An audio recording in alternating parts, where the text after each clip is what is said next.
Okay, Letho knitters, I wanted to do a video on the two-sided provisional cast on, which is probably the most difficult part of the sweater. This is what's going to make you feel like a genius. It will boggle your mind, and you kind of have to trust the process. The way that I do it is a little bit different than the pattern suggests, so I'll walk you through it.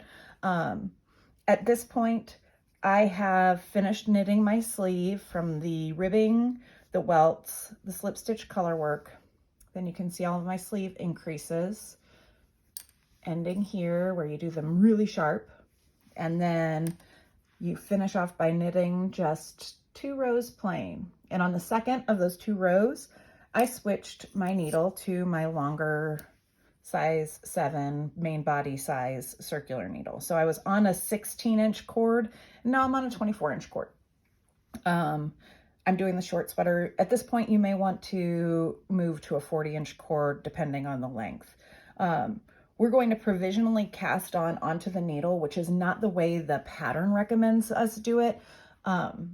So it can be hard to pick up if we provisionally cast on as the pattern suggests. It can be hard to pick up in the crochet chain.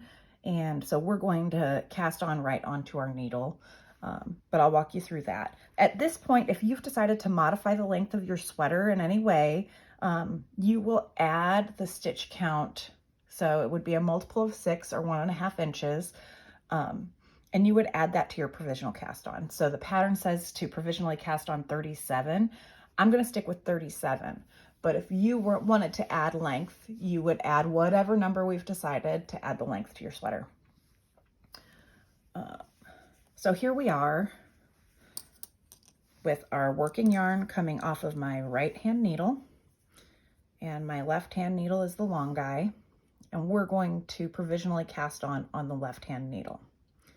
To do a provisional cast on, you'll want some yarn that contrasts strongly with your main color fabric so you can really see what's going on. And then you will want a crochet hook, and I think that's it. It's important that this strong contrasting fiber be really slippery. So I'm using a cotton, and that works well if you have a linen or something like that, something that won't fuzz a ton and blend in with your sweater. This provisional cast on will only be on your work for 2 rows. So it's not like it's going to felt or anything. But so the first step for a provisional cast on, the way that we're going to do this is we will make a slip knot in our slippery yarn in our contrasting color so we can see what's going on. And I'm going to tighten that on. And using my left hand needle, I'm going to put the crochet hook in front of the left hand needle and pull the yarn, my working yarn here, behind. I'm going to grab the yarn and pull it through. From here, we'll have, kind of looks like this. We want to do that again. So to do that, we'll need to take our working yarn and wrap it counterclockwise around our needle. And then we're ready to use the hook to grab the yarn and pull it through. And again, yarn counterclockwise around the knitting needle. Use your hook to grab the yarn and pull it through until you cast on however many you need for this sleeve or for the side of your body. So I'm going for 37. I really suggest adding more. You won't be sorry you did add more stitches to your provisional cast on at this point, because you will only need to knit however many our pattern math has called for you. So instead of just casting on the 37 that I need, I'm gonna probably cast on like 40. Maybe 45, I don't know.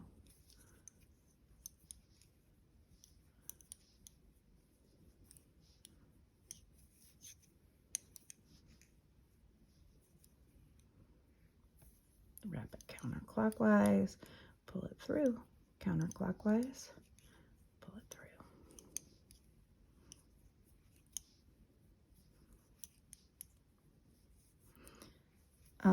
I didn't mention what size crochet hook I'm using because it doesn't matter. The thing that's establishing the size of these stitches is actually your knitting needle. So I find a larger one, it's easier to take the cast on edge out, but if you don't have one, don't go get one just for this.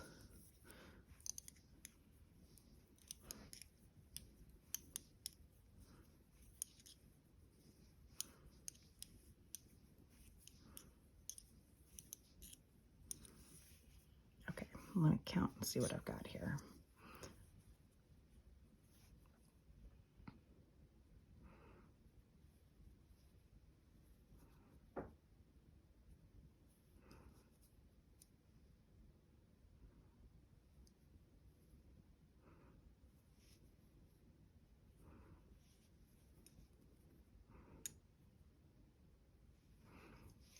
Got exactly 37, so I'm gonna just do a couple more, like I said.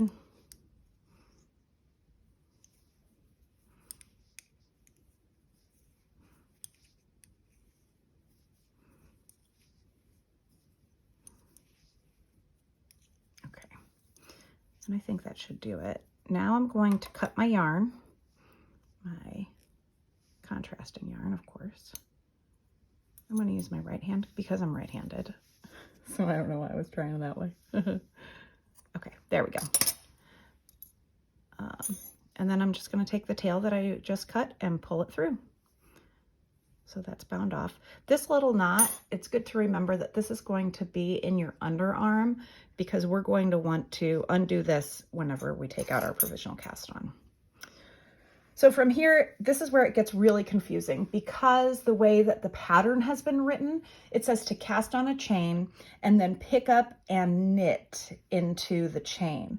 Since we didn't just make a chain, we cast it directly onto our needle. We actually have to knit these stitches before we go to step 3, which is to purl them. So we're on the left-handed needle here with our green stitches or whatever your yarn is, and we're just going to knit the number of stitches that are indicated for the length of the sweater you want.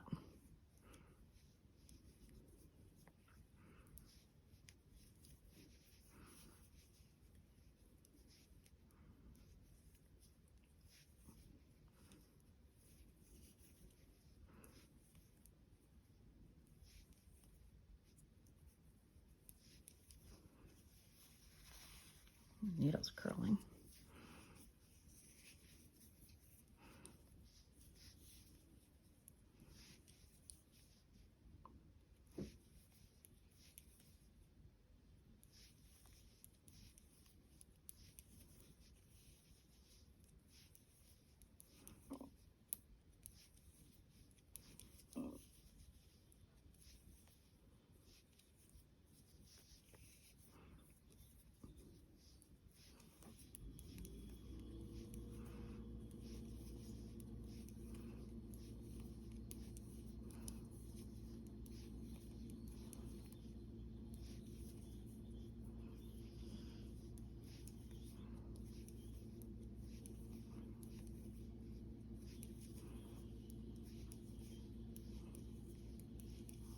I think I got 37.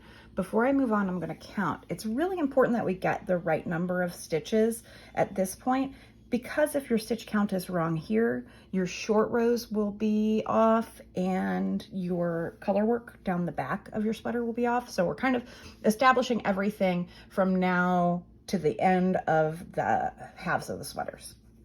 So I'm going to just pause really quick and count again.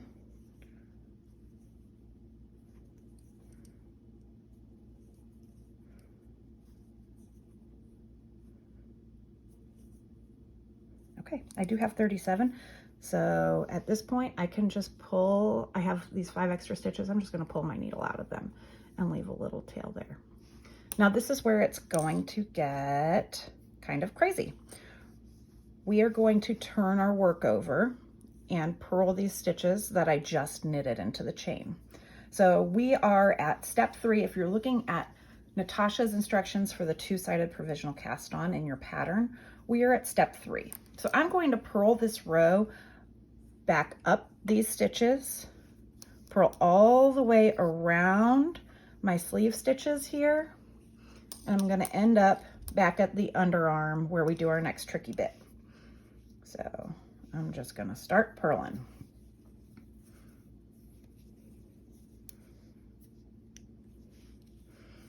I like to knit the first stitch, and she will have you knit the first stitch for the rest of the pattern to establish a garter border on the bottom of the sweater. So this right here is actually the bottom hem of your sweater, or close to it. And we're directly in line with your underarm at this point too.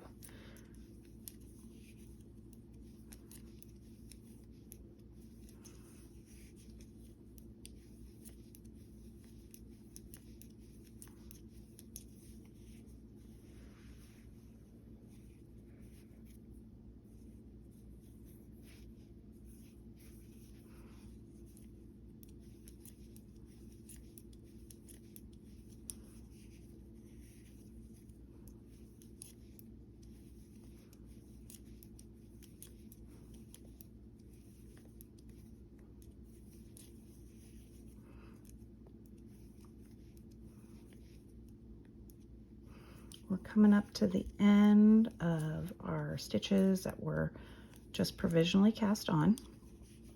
So that looks like a random yarn over. I'm going to count and make sure that it is a random yarn over and that I haven't made a mistake.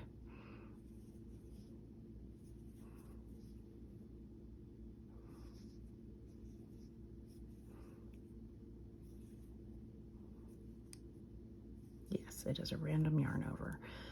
So at this point, that looks like a really unsightly gap. I don't think it's going to matter at all. So I'm just going to get into these stitches. As I knit into these stitches, I can pull some of the slack of that little bridge so that maybe a couple stitches near the underarm might be a little bit larger than the rest of my work, but it's the underarm and nobody's going to look at it, and I won't tell if you won't tell, and it's all going to be fine. So I'm purling around my sleeve now.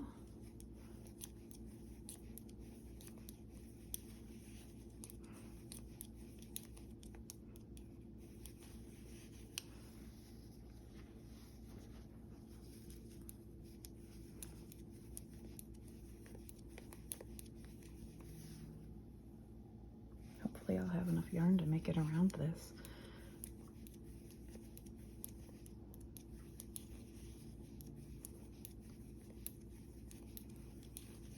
My ball's almost done.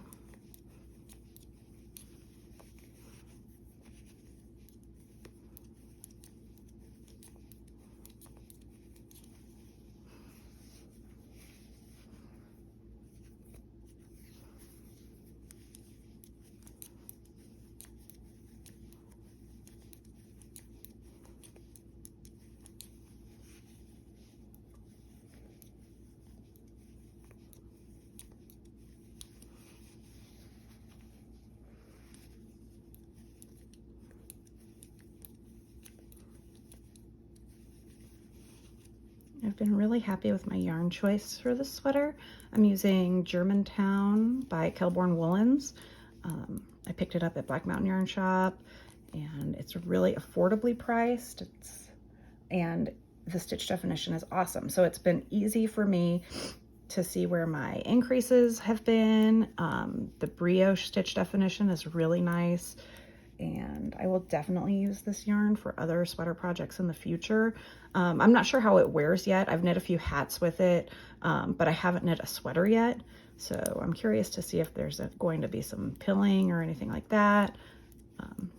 But so far, as far as the experience of knitting with it, if you're used to knitting with a rustic yarn, it is a little bit rough, but the stitch definition and everything about it is lovely. Okay, so here I am. I just purled up my provisional stitches around my sleeve stitches, and now I'm back at these provisional stitches. And at this point, what I want to do is kind of kooky. So you can see, looks like I twisted my chain there. I did, but it's gonna be fine. So you can see these purl bumps here that are in between my emerald green yarn. And I'm going to pick up into these purl bumps.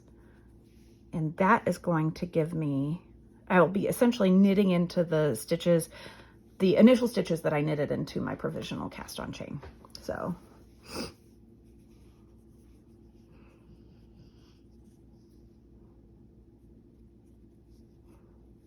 I actually think I want to do this one first.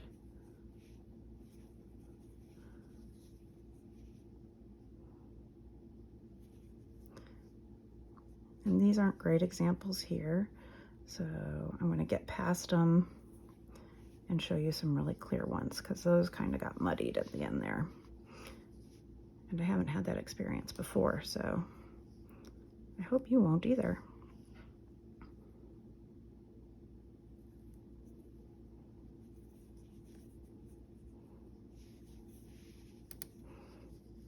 Now we're on track. So here's a little purl bump here. So I see a green and green, and the purl bump that I want to be in is right here.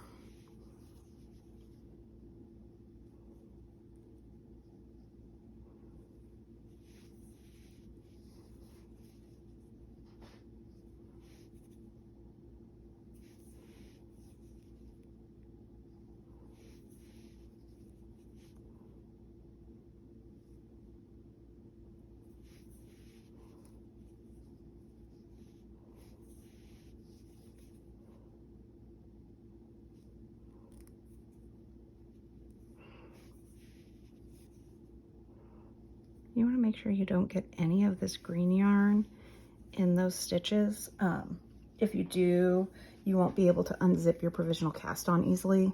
So, and you can see here, minus the point where I had a boo-boo, there's like a chain right here that you can see with your contrast color. That's why you want to use something that really strongly contrasts, so you can see that things are going okay.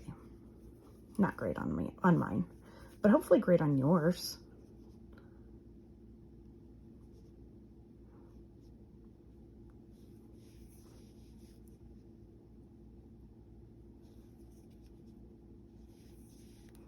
My yarn is splitting like crazy today. If this seems really weird to you, a little trick that you can do is take a second smaller needle like we did for the welts and pick up those stitches. Let me see. Here we go. This one is a smaller, here's a smaller needle. So we're starting at the bottom hem, and this is the way Natasha has you do it in the pattern. We're starting at the bottom hem, and we're just going to get into each one of these yellow bumpies.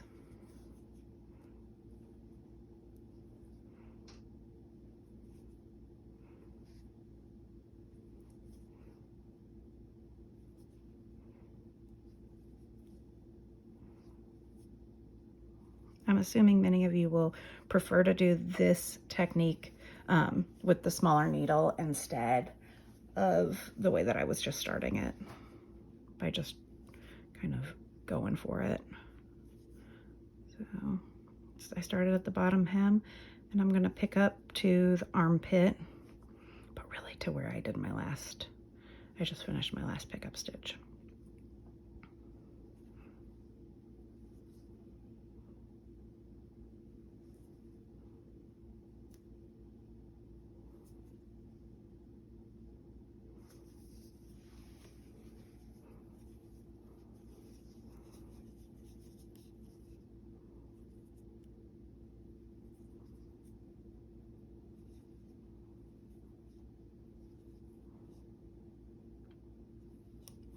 My yarn is really splitting today, and that hasn't been the case until now.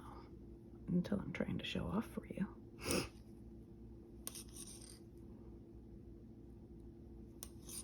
Okay.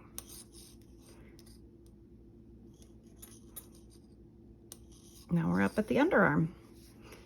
And now it's going to be really easy for me to purl all of these stitches for the rest of the way. And because of the way that I picked them up, I have to purl through the back loop. Whichever way you pick them up is fine, as long as when you get to this point, if you see that your rightmost leg, so this leg here, is in the back of your needle. So here's our left leg, and that's in the front, right leg in the back. You work the back leg of that stitch. So I'm purling through the back leg, and that'll make sure that my stitches aren't twisted.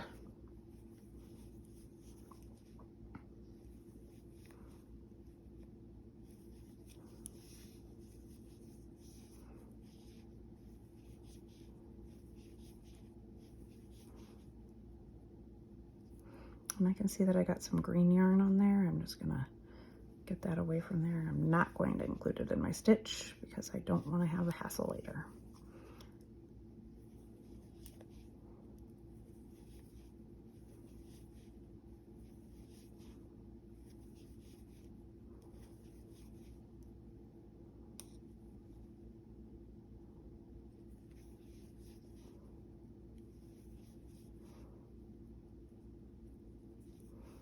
Okay. Now we are at the bottom. We have just done the two-sided provisional cast on. The smaller needle that I was using is gone. It's on the floor at my house right now. And you can see there's that braid that I was talking about. And there's one of the green purl bumps. And what I want to do at this point is count the number that I just purled. There's a lot of counting in this, but like I said, you really want to make sure that these stitch counts are correct.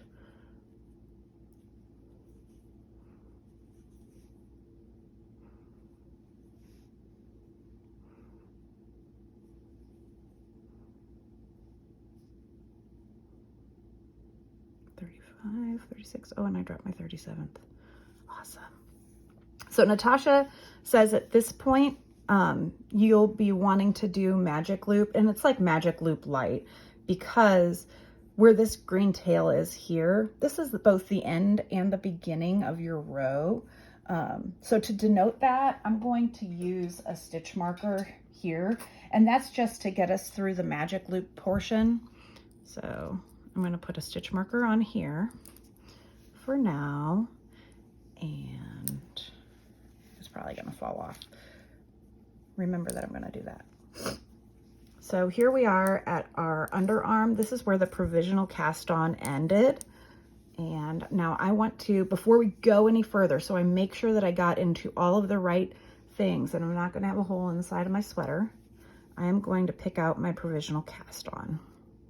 So we were here in the underarm, and I'm following where my tail goes.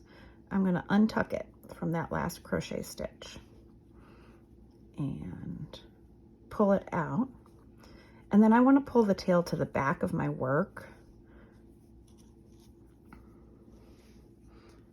Oop, come here, tail. And then from here, I can hardly help but pull it out. From here, we're just going to start. This is my mess up spot. Okay, if you have a mess up spot like this, no worries. I think everything's going to be just fine. So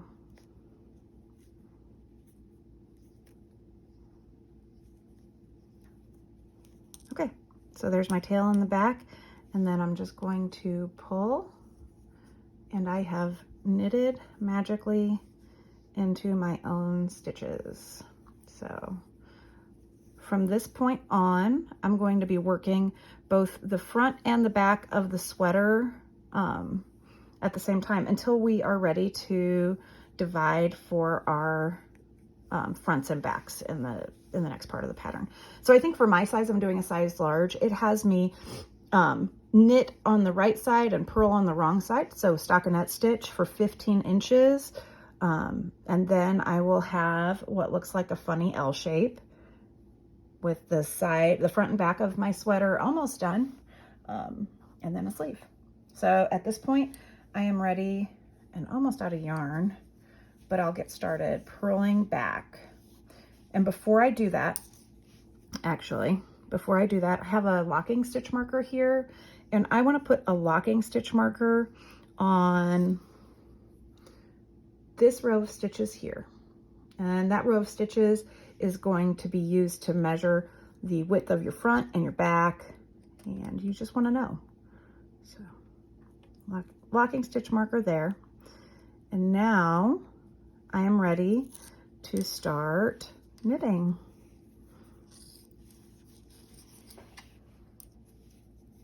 And I know it's knitting because whenever I tug on my working yarn, it tightens this stitch here.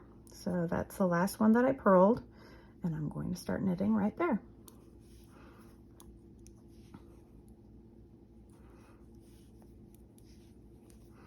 So I hope this really clarified things for you, in addition to whatever support that you get in class.